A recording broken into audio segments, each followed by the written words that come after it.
Faith without works is dead. Hi guys, nothing like a fresh clean face.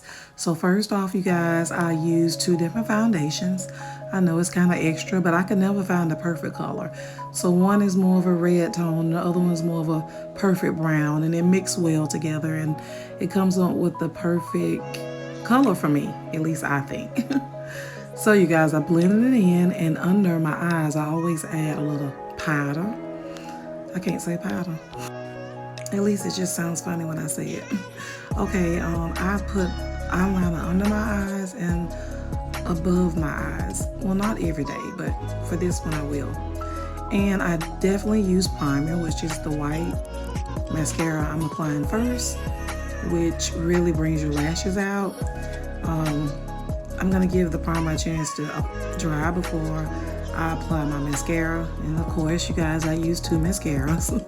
Two different brushes that do two different jobs. One is like more for the fullness, and one really brings out the length. So let's get started with this. Get ready with me.